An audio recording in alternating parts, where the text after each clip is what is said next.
Hello दोस्तों, नमस्कार। आज मैं कक्षा 12वीं भौतिकी का अध्याय 11 ले रहा हूँ, जिसका नाम है विकिरण एवं द्रव्य की द्वितीय प्रकृति। इसमें हम पहला प्रश्न ले रहे हैं। तो पहला प्रश्न जैसा कि आपको स्क्रीन पर दिखाई दे रहा है, एक प्रकाश स्रोत से प्रकाश निम्न रूप से निकलता है। ऑप्शन में है इलेक्ट्रॉन, परमाणु, न्यूट्रॉन, फोटॉन। तो राइट आंसर आपको दिखाई दे रहा है फोटॉन। दूसरा प्रश्न है, एक फोटॉन की ऊर्जा निम्न रूप से दी जाती है। H new, H lambda, H upon lambda और एच सी। तो इसमें भी आपको स्क्रीन पर दिखाई दे रहा है एच न्यू, इसका राइट आंसर है। अगला प्रश्न आपको दिखाई दे रहा है, इलेक्ट्रॉन से संबंधित पदार्थ तरंग। तो इसके ऑप्शन है, संपूर्ण आकाश में एकल तरंग दैर्ध्य के रूप में विस्तृत होती है। दूसरा है, संपूर्ण आकाश में विभिन्न तरंग दैर्ध्य के रूप में विस्तृत होती है। और तीसरा है, आकाश में एक निश्चित क्षेत्र में एकल तरंग दैर्ध्य के रूप में विस्तृत होती है। और चौथा ऑप्शन है, आकाश में एक निश्चित क्षेत्र में विभिन्न तरंग दैर्ध्य के रूप में विस्तृत होती है। तो इसका डी वाला राइट आंसर है। दूसरे प्रश्न पर अपन विचार कर रहे हैं, रिक्त स्थानों की पूर्ति कीजिए। तो पहला प्रश्न आपको दिखाई दे रहा है स्क्रीन पर, प्रकाश विद्युत प्रभाव में प्रकाश ऊर्जा का स्थानांतरण होता है कौन सी ऊर्जा में? विद्युत ऊर्जा में। और दूसरा प्रश्न है, विकिरण की द्वितीय प्रकृति होती है। देखिए, विकिरण में दो प्रकृति होती है, एक तो फोटॉन की और एक तरंग की। तीसरा प्रश्न है, द्रव्य तरंगों का प्रदर्शन प्रयोग द्वारा सबसे पहले किसने किया था? तो आपको दिखाई दे रहा है डेविसन जर्मर ने किया था। चौथा प्रश्न है, प्रकाश विद्युत प्रभाव की व्याख्या सबसे पहले किसने की थी? तो अल्बर्ट आइंस्टीन ने की थी। और पांचवा प्रश्न है आपके सामने, फोटॉन का विराम द्रव्यमान होता है। तो फोटॉन का विराम द्रव्यमान हमेशा ही शून्य होता है। अगला प्रश्न कह रहा है, एक शब्द या एक वाक्य में उत्तर दीजिए। तो पहला प्रश्न आपके सामने है, धातु सतह से इलेक्ट्रॉन उत्सर्जन के लिए आवश्यक न्यूनतम ऊर्जा को क्या कहते हैं? इसको कार्यफलन कहते हैं। दूसरा प्रश्न है, एक इलेक्ट्रॉन वोल्ट को जूल में व्यक्त कीजिए। तो एक इलेक्ट्रॉन वोल्ट के बराबर होती है 1.6 गुणित 10 की घात -19 जूल ऊर्जा होती है। तीसरा प्रश्न है, किसी फोटॉन से संबंध डी ब्रोगली तरंग दैर्ध्य बताइए। तो किसी भी फोटॉन से संबंधित तरंग दैर्ध्य होता है 0.01 नैनोमीटर। चौथा प्रश्न है, आइंस्टीन का प्रकाश विद्युत समीकरण क्या है? तो ये आप लोग जानते हैं, ई मैक्सिमम या ऊर्जा जो होती है वो होती है 1/2 AMV मैक्सिमम स्क्वायर, यहाँ पर न्यू के रूप में होता है -h न्यू नॉट। पांचवा प्रश्न है, आपतित प्रकाश की तीव्रता बढ़ाने पर प्रकाश विद्युत धारा पर क्या प्रभाव पड़ेगा या उसका क्या होता है? तो इसमें संतृप्त धारा जो है वो बढ़ेगी। छठा प्रश्न है, आपतित प्रकाश की आवृत्ति बढ़ने पर प्रकाश विद्युत धारा पर क्या प्रभाव पड़ता है? तो इसमें धारा में कोई परिवर्तन नहीं होता है। इसी प्रकार सातवां प्रश्न आपको स्क्रीन पर दिखाई दे रहा है, आपतित प्रकाश की आवृत्ति बढ़ने पर उत्सर्जित इलेक्ट्रॉनों की गतिज ऊर्जा पर क्या प्रभाव पड़ता है? तो उत्सर्जित इलेक्ट्रॉनों की गतिज ऊर्जा बढ़ जाएगी। अगला प्रश्न कहता है, फोटॉन किसे कहते हैं? तो देखिए, फोटॉन की हम यहाँ परिभाषा बता रहे हैं, विद्युत चुंबकीय ऊर्जा का जो बंडल होता है उसे ही हम फोटॉन कहते हैं। अगला प्रश्न है, प्रकाश विद्युत सेल किसे कहते हैं?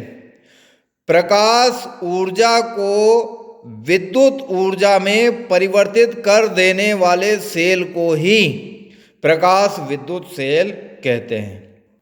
अगला प्रश्न है, प्लांक नियतांक का मात्रक तथा विमी सूत्र लिखिए। तो प्लांक नियतांक का मात्रक होता है जूल प्रति सेकंड और विमी सूत्र होता है mL² T⁻⁻1। देखिए दोस्तों, अगला प्रश्न आपको स्क्रीन पर दिखाई दे रहा है, कार्यफलन तथा देहली आवृत्ति को स्पष्ट कीजिए। तो मैं यहाँ पर कार्यफलन के बारे में बता रहा हूँ आपको। किसी धातु की सतह से इलेक्ट्रॉन उत्सर्जन होने के लिए आवश्यक न्यूनतम ऊर्जा को उस धातु का कार्यफलन कहते हैं और इसे फाई से प्रदर्शित करते हैं।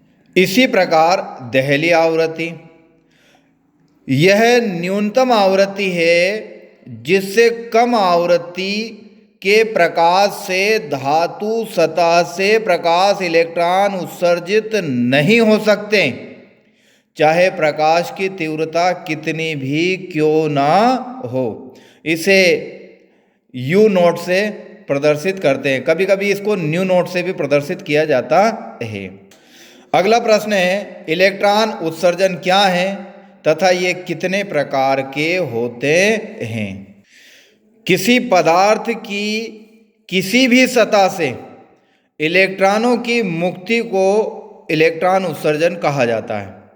धातु ब्लॉक के किसी भी टुकड़े में बहुत सारे मुक्त इलेक्ट्रॉन होते हैं। जब मुक्त इलेक्ट्रॉनों को पर्याप्त बाहरी ऊर्जा दी जाती है तो यह सतह की बाधा को पार कर सकता है और धातु की सतह से मुक्त हो सकता है। ये 4 प्रकार के होते हैं। नंबर 1 तापायनिक उत्सर्जन, नंबर 2 प्रकाश विद्युत उत्सर्जन, नंबर 3 क्षेत्र उत्सर्जन और नंबर 4 द्वितीयक उत्सर्जन। प्रकाश विद्युत प्रभाव की व्याख्या कीजिए। तो देखिए, किसी धातु की सतह पर उचित आवृत्ति की विद्युत चुंबकीय विकिरण आपतित करने पर या डालने पर धातु सतह से इलेक्ट्रॉन उत्सर्जित होने की घटना को ही प्रकाश विद्युत प्रभाव कहते हैं। विकिरण की द्वितीय प्रकृति को स्पष्ट कीजिए। व्यतिकरण, विवर्तन तथा ध्रुवण जैसी घटनाएं प्रदर्शित करती है कि विकिरण की प्रकृति तरंग है, लेकिन कुछ घटनाएं जैसे प्रकाश विद्युत प्रभाव तथा कॉम्पटन प्रभाव की व्याख्या केवल विकिरण की कण की प्रकृति के आधार पर की जा सकती है। अतः इसका अर्थ है कि विकिरण की 2 प्रकृति होती है, एक तो तरंग और दूसरी कण। इसी प्रकृति को विकिरण की द्वितीय प्रकृति कहते हैं। अगला प्रश्न है, तापायनिक उत्सर्जन में से क्या अभिप्राय है। तापायनिक उत्सर्जन में प्रयुक्त धातु में कौन कौन से गुण होना चाहिए।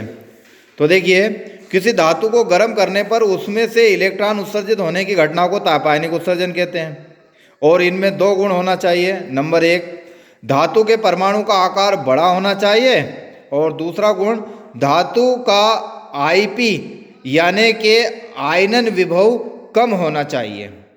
अगला प्रश्न है, डी ब्रोगली का कण तरंग सिद्धांत दैनिक जीवन में दृष्टिगोचर नहीं होता है, क्यों।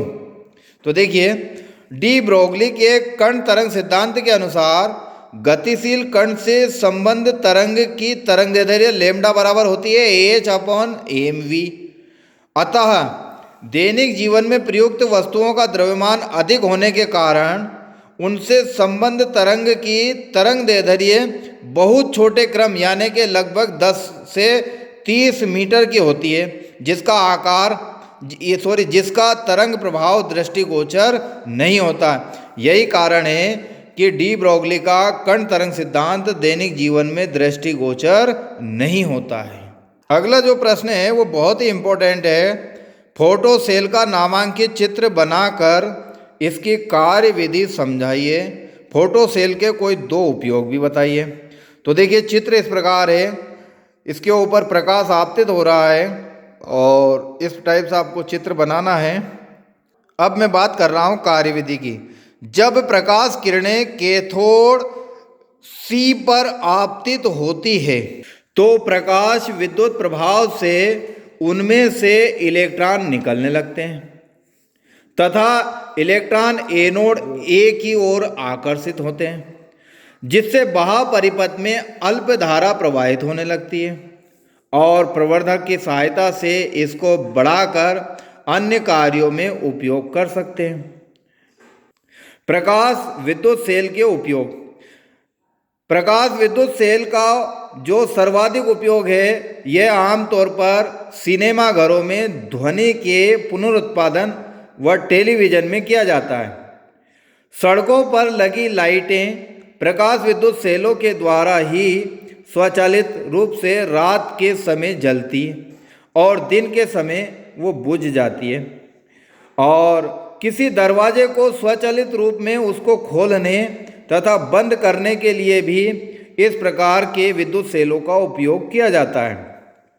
किसी भी बैंकों की तिजोरियों में प्रकाश विद्युत सेल को ही लगाया जाता है, क्योंकि किसी भी प्रकार की चोरी आदि के होने की तुरंत सूचना ये प्रदान करता है। मुझे उम्मीद है कि मेरे द्वारा ये बनाया गया वीडियो आपको पसंद आया होगा और एक या दो बार आप सुनेंगे तो हो सकता इन प्रश्नों के उत्तर आपको याद हो जाए। तो निवेदन है कि 12वीं के जितने भी साइंस के स्टूडेंट हैं जिनको भौतिकी पढ़ने में थोड़ी सी प्रॉब्लम आ रही है, उनके लिए मैंने ये वीडियो तैयार किया है। उम्मीद करता हूँ कि इसको एक या दो बार आप देखेंगे तो ये बहुत अच्छे से ये प्रश्न के उत्तर आपको समझ में आ जाएंगे। धन्यवाद।